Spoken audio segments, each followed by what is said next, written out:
I'm Mike Vandermause. He's Rob Demovsky. We're here at the Super Bowl Media Center in downtown Dallas. Rob, we've got about, 27 hours, 29 hours till game time.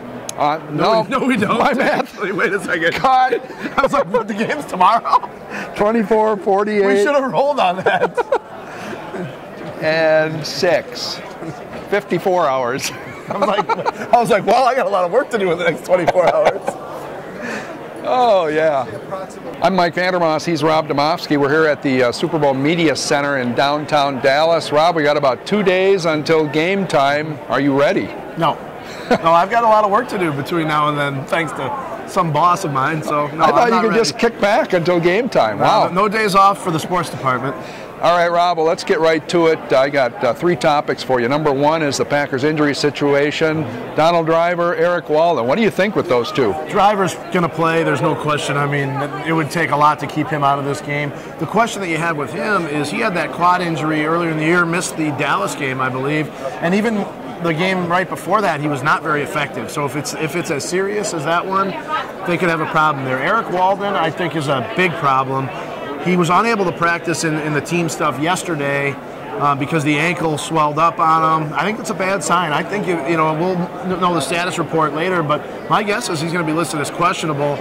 And the fact that you have him, if he doesn't play, then you're going to Frank Zombo, who hasn't played since December 12th against Detroit. Next thing you know, you're up to Robert Francois as your right outside linebacker. So I think there's concern there. All right, Rob, topic 2. All the experts are saying this is going to be a close game, and the odds makers are saying 3 points, but I've heard that maybe this will be the first overtime Super Bowl game in history.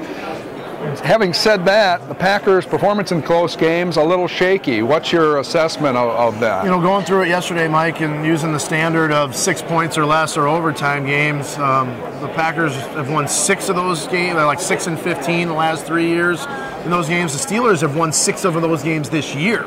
So you would say that the Steelers would be, have the advantage if it's a close game. It's been a long time since Mason Crosby's made a game winner. Although lately the Packers defense has been making those big defensive plays to close out close games. So I think it would probably favor Pittsburgh slightly if it's a close game. Finally, Rob, topic 3 is the Packers' long-term future. Is this team set up to maybe be back in numerous Super Bowls in the next 5 years? You would think, and I'm sure in '96 that people probably thought this was maybe the beginning of a dynasty with a young quarterback like Favre, a good defense, a star coach. But things change quickly in this business, and they did go back to another one in the '90s but didn't win one.